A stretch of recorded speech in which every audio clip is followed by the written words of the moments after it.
everyone, I hope you guys are all having a great day. Today I'm going to do a quick earthquake update and then do a December TBR, which I know I don't normally do monthly TBRs, but I have a particular reason for doing one this month.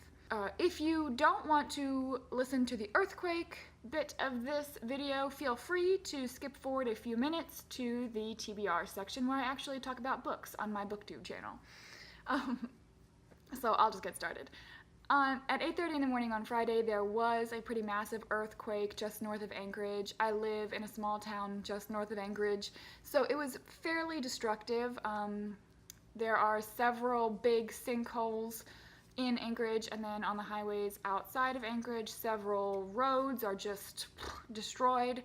A couple of bridges are down, which is causing a lot of other problems because Anchorage is a weird place. There's only like one road in and out of the city, which is creepy, but that's just how it is. And so it's caused quite a bit of damage and delay and problems, but despite the fact that it was a terrible earthquake and that it was a scary experience, there's a big blessing in the fact that there were no casualties during this 7.2 earthquake. A couple of buildings went down, and I've seen houses in my neighborhood and a couple of buildings in our neighborhood that are destroyed and not livable,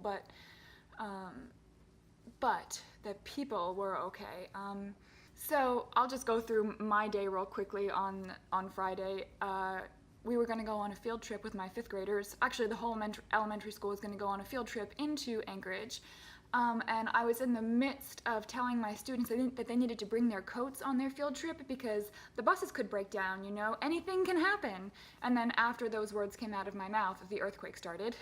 And at first you just think, oh, it's just a little earthquake, and then it gets louder and the tables and the walls start to shake, and we got under our desks and the power went out, and my students were just fantastic. They were afraid and several of them were crying, but they did an excellent job of comforting each other in the best ways that they knew how, and it was really beautiful to experience. It was also interesting having to be an authority figure in an emergency situation like that, because I didn't get to calm down and feel the shock of it for a few hours later. So after a minute and a half later, after the earthquake finally stops, after you know, the classroom is a mess, the lights are out in the whole building, we got our kids in line. I saw my boss running in the hallway for the first time ever. He's a very calm man, but he ran that day, not in a panic, he was just doing his job. And we had to exit the building in the dark, which was scary for the students, and honestly for me. Like, I couldn't get I guess I was in a little bit of shock. I couldn't get the flashlight on my phone to work. One of my students had to tell me how. They are very resourceful 10-year-olds, let me tell you. So we finally got out of the building, and it's Alaska, so it's 8:30 in the morning, that's dark, and it's cold because it's November. So it's around 30 degrees, and we had to be out there for several hours as we waited for the students to get picked up. It's a very strange experience calling parents and saying, I have your kid and they're safe. I didn't even know how to get the words out a couple of times. But at least I could tell them that their kid is safe, which is a blessing. And so then, after all of the students got picked up, and we made sure that I made sure that several of my friends were able to get back to their homes okay, I was able to come home to my husband. He was at home when the earthquake happened because of the way that his schedule works, and then he was ordered to stay home, which was good, so that I didn't have to be home alone the rest of the day. I really appreciated that. And I didn't expect it. I expected to come home to the house myself and have to deal with things. But he was able to stay home too. And I'll put some pictures up of just the wreck of a house we had for until we were able to get it cleaned up, which took a day, at least 24 hours before we had everything back in order. So I'll show you a picture of this room, and then the kitchen, and then the downstairs book room as well. It was very, just again, a huge blessing that David was in the midst of all of that, and he didn't get hurt at all. He did what he was able to get out of the house.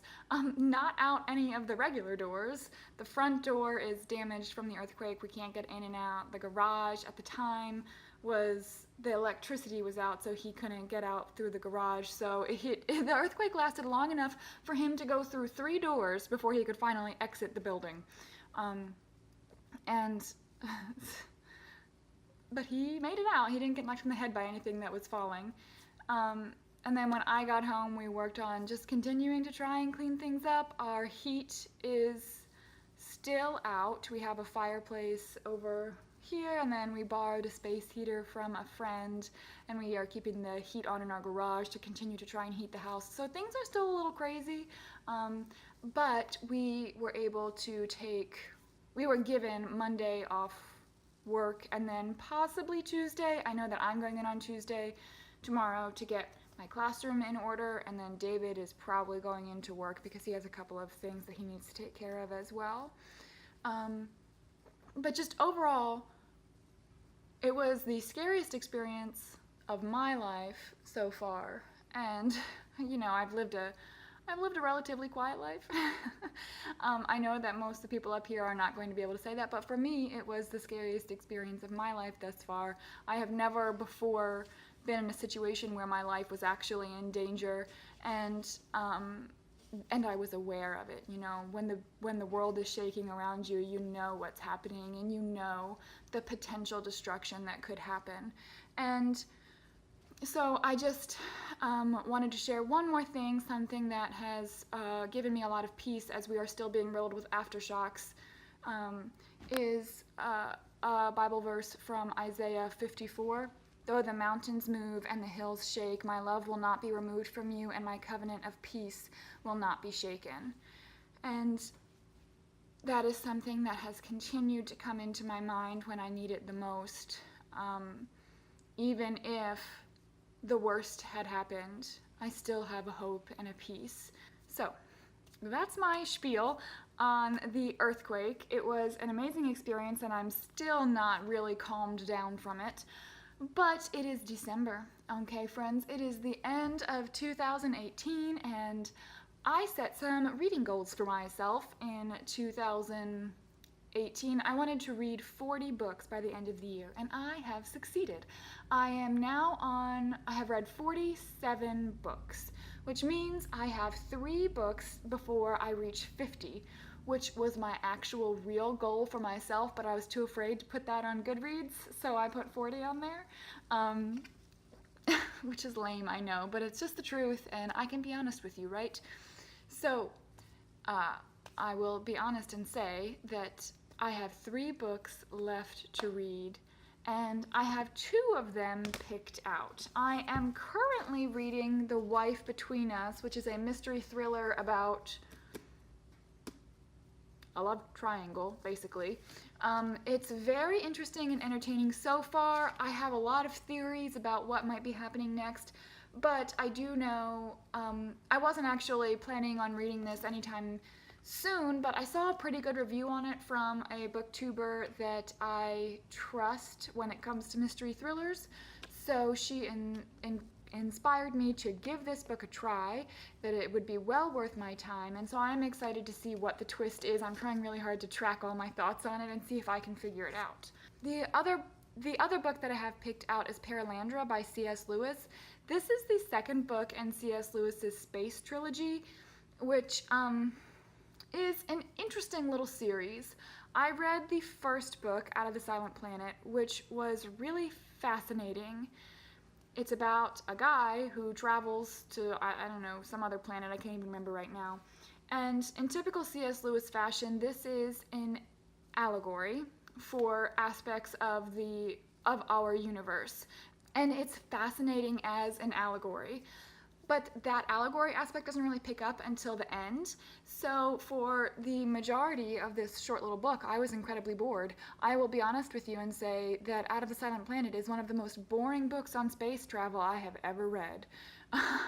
Which isn't saying a whole lot because I haven't read many books on space travel, but I mean, I like space movies. So I guess that's what I was comparing it to. It's not Star Wars or Star Trek. That's what I'm going to say.